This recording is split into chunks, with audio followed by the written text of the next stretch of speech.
Está con nosotros el doctor Fernando Rampazzo, abogado previsionalista, ahí lo tenemos.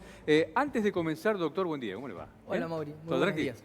¿Vino de allá de Chascomús, no? No. ¿Tranquila la ruta? Estaba acá en la ciudad. Perfecto, perfecto. Bueno, antes de comenzar con el primer tema del doctor Rampazzo, Tommy, yo te propongo que demos el teléfono, porque vamos a hablar justamente de este proyecto de movilidad jubilatoria, del que tanto hemos venido hablando con el doctor, que por fin hay un proyecto de ley, pero bueno, vamos a ver si ese proyecto conviene o no conviene, para que aquellos amigos y amigas jubilados que estén interesados en saber alguna cuestión más, ya mismo le empiecen a hacer las preguntas correspondientes al doctor. ¿A través de qué número, Tommy? Gran idea, Mauri. Entonces, que nos escriban ahora al teléfono que está, mirá, acá abajo, el 11 21 91 41 49. Es el teléfono del doctor Rampazzo. Todas las consultas sobre jubilaciones las mandás acá a este WhatsApp, 11 21 91 41 49. Hasta las 12 estamos en vivo con el doctor Rampazzo. 10 años de experiencia previsional.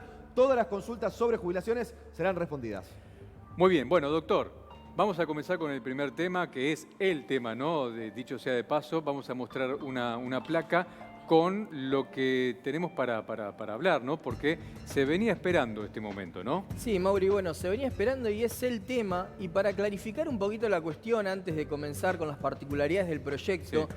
¿Qué es lo que va a determinar esta ley? Esta ley va a determinar los futuros aumentos de todos los jubilados y jubiladas, las personas que cobran pensiones no contributivas, asignación por hijo y demás. O sea, que es cómo y a partir de cuándo se va a implementar y de qué manera. La particularidad de este proyecto, que después de unos cuantos meses de discusión sí. se pusieron de acuerdo, y es el proyecto que se va a enviar al Congreso, tiene una particularidad. Va a medir... Sí, perdón, doctor, porque vamos a aclarar que antes de comenzar con lo que es el proyecto, cómo está cobrando hoy el jubilado los aumentos, que es por decreto, ¿no? Que claro. Hubo una fórmula con el gobierno de Cristina Kirchner, que después esa fórmula se modificó con el gobierno de Macri y ahora vuelve a modificarse. Pero hasta ahora los jubilados cobran con, digamos, se les modifica su haber cada 3 meses.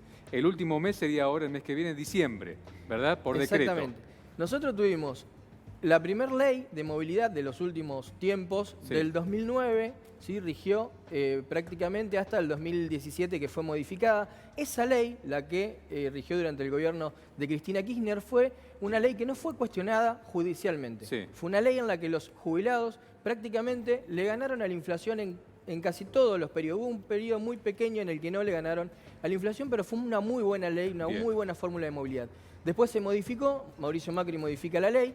La particularidad de la ley de Mauricio Macri fue que tomó como índice para medir estos aumentos sí. La inflación como la variable a tener en cuenta. Y hasta ese momento no era tenido el índice inflacionario para el aumento de los jubilados, ¿no? Claro, hasta ese momento Bien. La inflación no era tenida en cuenta dentro de una ley, de una fórmula de movilidad. Bien. Finales del 2019 esta ley se suspende y comenzamos con los aumentos que tuvimos durante todo este año por decreto. El presidente otorgó los aumentos por decreto. Sí. Cada 3 meses, como bien lo decías vos recién. El próximo aumento por decreto y el último va a ser en diciembre. Estimamos que va a ser de entre el 8 y el 11%. Estimamos porque es como se viene dando la secuencia de aumentos en sí. lo que va del año. Que aquí también le estarían ganando a la inflación, ¿no? Con estos aumentos. A ver, hay que hacer dos grandes diferencias para determinar. Hay un sector de los jubilados que le van a ganar a la inflación, unos puntos van a quedar por arriba de la inflación, pero hay otro sector que no. ¿Y por qué no? El primer aumento fue un monto fijo más un porcentaje. Sí. Ese monto fijo hizo que se achatara. Hizo que vos tengas hoy jubilados que recibieron hasta septiembre entre el 18 y el 28%. Sí. Hubo gente que en lo que va del año recibió un 20, un 22, pero los que cobraron hasta 20.000 pesos recibieron un 28%, más los bonos que se dieron a principio de año y demás. Ahora bien, para ganarle a la inflación, los que percibieron entre el 18, el 20, el 22%, sí. Tendrían que recibir un aumento del 22% que no va a pasar. Ahora en diciembre. Ahora en diciembre. Sí, ahora, sí. Los que cobraron hasta 20.000 pesos, que recibieron un 28% de aumento, van a estar ahí. Sí. Los de la mínima serían, Los ¿no? de la mínima, claro, van a estar ahí. Van a quedar unos puntitos por arriba de la inflación. Pero de todas maneras, la realidad, Mauri, es que la jubilación mínima quedó absolutamente devaluada. Hoy tenemos una jubilación mínima de 18.129 pesos, que cuando vos empezás a descontar cuota de moratoria, a descontar lo que te corresponde por obra social y demás, te quedan entre 15.500 pesos por mes. Entonces el problema es la gran devaluación que sufrieron los saberes provisionales en general, pero las jubilaciones mínimas en particular. Claro. Bueno, y ahora pasemos a este nuevo proyecto, ¿no?, de movilidad jubilatoria que se va a presentar en el Congreso, que tiene en cuenta dos cuestiones para el cálculo, ¿no?, de estos aumentos. Aquí vemos 50% la evolución de los salarios, está atada a la evolución de los salarios, y el otro 50% a la evolución de la recaudación. Exactamente. ¿De la recaudación de qué? ¿De la ANSES? Claro, la recaudación de todos los impuestos que van a las arcas del ANSES, porque Bien. nuestro sistema es un sistema asistido, que se asiste de distintos impuestos. Entonces, cuando ANSES recauda, ahí se va a hacer una ecuación. Es una cuestión muy técnica, hay una fórmula matemática que se va a hacer para definir cuál va a ser el aumento, pero las dos grandes variables o los dos grandes índices va a ser salarios y recaudación. ¿Esto es como la que estaba en el 2009, que fue favorable para los abuelos o no? Sí. ¿O se parece? Se parece. Hay una pequeña particularidad que yo considero que va a ser discutido en el Congreso. Esto es un proyecto, Sí. y en el Congreso se va a discutir. Y como hubo también cambios, si vos recordás, en la ley que impulsó Mauricio Macri, primero se presentó un proyecto, pero después se discutió y se modificaron algunas cuestiones dentro de la ley. Sí. Yo creo que con este proyecto va a pasar algo similar, porque yo haría hincapié en elevar el porcentaje de salarios, que de los dos índices, Sí. el mayor, ¿sí? Por ejemplo, si vos tuvieras 70% salarios y 30% recaudación, ya los jubilados se beneficiarían más. ¿Por qué? Porque el traslado, la recuperación de los salarios es más rápida que la recaudación. Ajá. Entonces, si vos tenés dentro de la fórmula un índice como el de salarios, ¿sí?, un porcentaje mayor, los jubilados se beneficiarían. Yo creo que eso se va a discutir, después hay que ver qué termina surgiendo, qué terminan votando nuestros legisladores, pero en principio el proyecto determina 50 y 50. Sí. Y, digamos, en tu opinión, ¿no?, ¿esto está bien? ¿Ayuda, da una luz de esperanza a los jubilados? Porque es algo que hemos estado, digamos, reclamando desde aquí. ¿O todavía les falta, digamos, como que siempre terminan perjudicados los abuelos?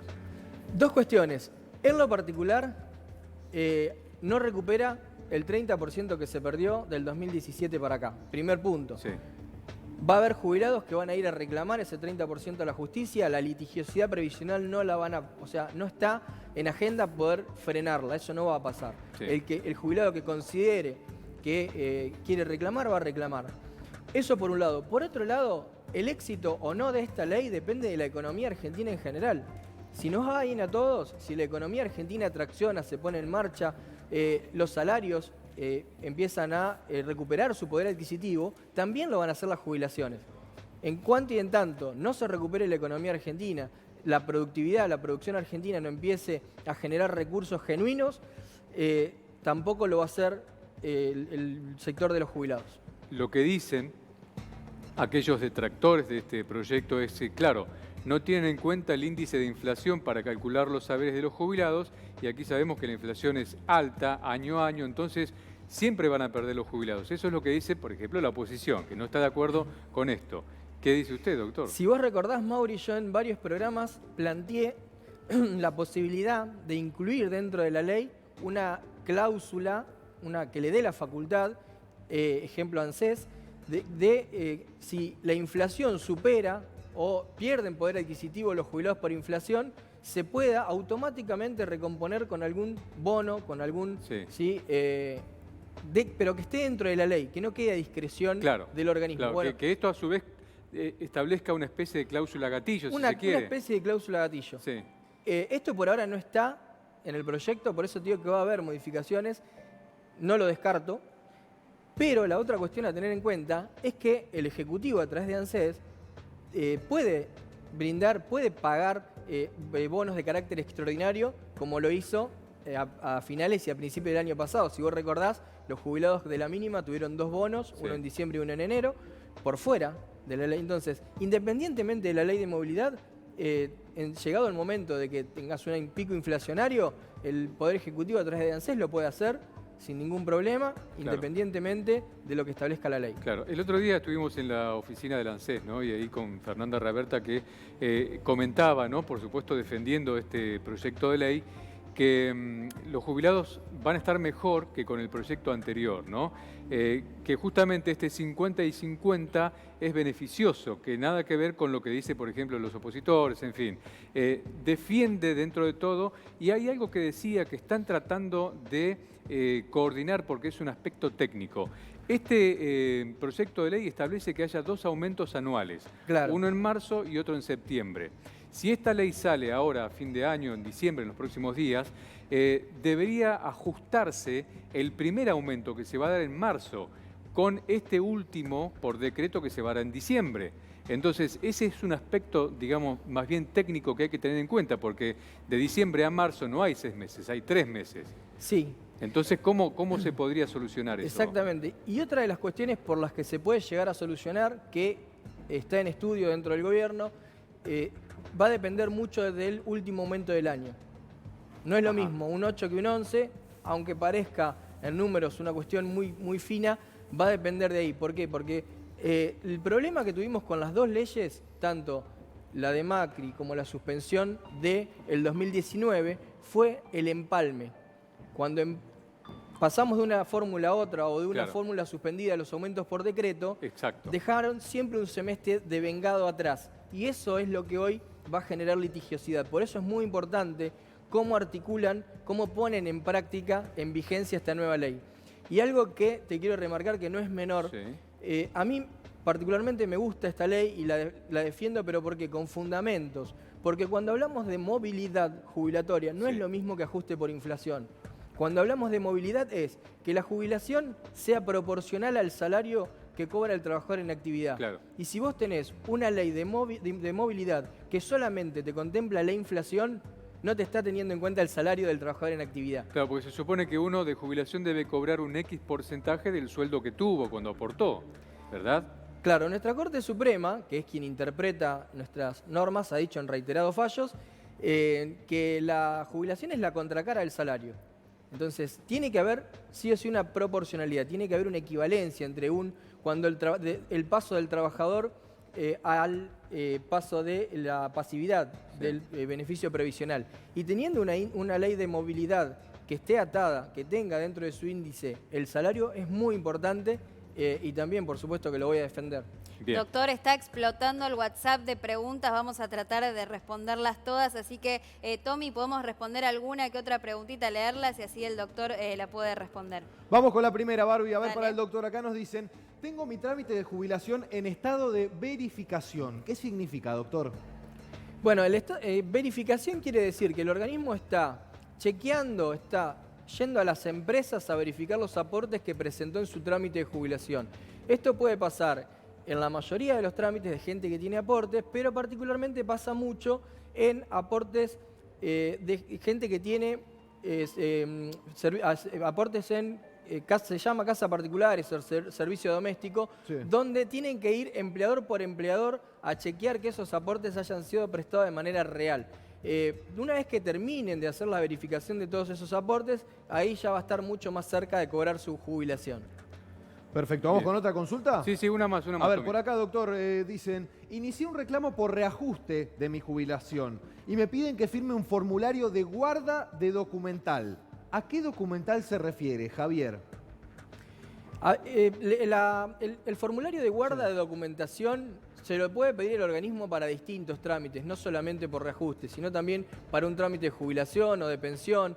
Lo que hace es un consentimiento, ¿por qué? Porque ha subido documentación a la página por atención virtual y lo que le dice el organismo es que debe guardar la documentación original por si en algún momento ANSES necesita ver esa documentación, esos originales, por eso tiene que firmar ese consentimiento y guardar esa documentación por si en algún momento ANSES se lo llegue a solicitar. Bien, perfecto. Consultorio de jubilaciones en vivo con el doctor Rampazzo. Estamos hasta las 12 acá. El teléfono de acá abajo, 11 21 91 41 49. Todas las consultas serán respondidas por el doctor Rampazzo, como siempre. Consulta sobre jubilaciones. Próxima consulta, doctor. A ver, está explotado el WhatsApp, ¿eh? Por atención virtual me indican que debo pagar la moratoria de contado. ¿Por qué no puede ser en cuotas?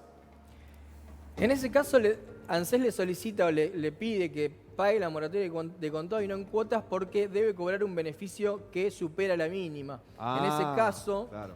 no puede acceder a la facilidad de hacerlo en cuotas y debe cancelar la deuda de contado para acceder al beneficio. Es una de las posibilidades. Clarísimo, doctor. Otra consulta por acá dice, soy portera en una escuela de Lanús hace 20 años. ¿A qué edad voy a jubilarme? El régimen de Provincia de Buenos Aires es jubilación ordinaria 60 años y 35 años de aporte o 65 años y mínimo 10. O sea que que pasa en la mayoría de los casos, no se llega a los 35 años porque son muchos los aportes, terminan jubilándose a los 65 años y con mínimo 10 años de aporte. Eso va a depender mucho del haber que va a percibir, por eso que no es lo mismo jubilarse con el mínimo de 10 que con 20 años. Depende de cada caso en particular, pero ese es el requisito de lo que es Provincia de Buenos Aires. Clarísimo. Tommy, hagamos una cosa, metemos una preguntita más, después vamos a hacer una pausa con el doctor. Nosotros no, el doctor se va un cachito y después volvemos con el resto de las preguntas que van llegando. Tommy, ¿sí? Perfecto, hacemos una más, Mauri, entonces, y metemos un stop. Mientras tanto, podés seguir escribiendo a este número que está acá abajo, 11 21 91 41 49, que en un ratito nada más seguimos entonces respondiendo. A ver, la última de esta tanda para el doctor dice, hola doctor, mi papá falleció, cobraba una pensión por discapacidad. ¿Puede mi mamá pedir la pensión por viudez? Hay que ver, Tommy, en ese caso, qué tipo de beneficio percibía. Porque si era un beneficio no contributivo, no se deriva. Hay muy pocos trámites que se derivan de los no contributivos. Ahora, de los contributivos, si la persona tenía aportes cuando accedió al beneficio, en ese caso sí se deriva, sí, sin ningún problema, y va a poder cobrar la pensión. Esa es la diferencia entre contributivo y no contributivo, ¿verdad? Claro. Que tenga una asistencia, una jubilación, digamos, habiendo aportado y otra que la tenga sin haber aportado nunca o no habiéndole alcanzado los aportes. ¿Es así? Hay distintos tipos de beneficios. Las pensiones no contributivas, por lo general, es para gente en una situación de vulnerabilidad, con algún problema de salud grave, que no cuenta con aportes, entonces el Estado lo contiene, le brinda un beneficio y una obra social. Esos trámites, hay algunos, por eso hay distintos tipos de trámites. Sí. Hay algunos que se derivan y algunos que no. En cambio, los que son contributivos, los que la persona estuvo trabajando, tenía aportes, estaba en actividad o estaba jubilado, habiendo tenido aportes, esos beneficios sí se derivan en su totalidad. Bien, perfecto, doctor. En un ratito volvemos con usted, ¿le parece bien? Bárbaro.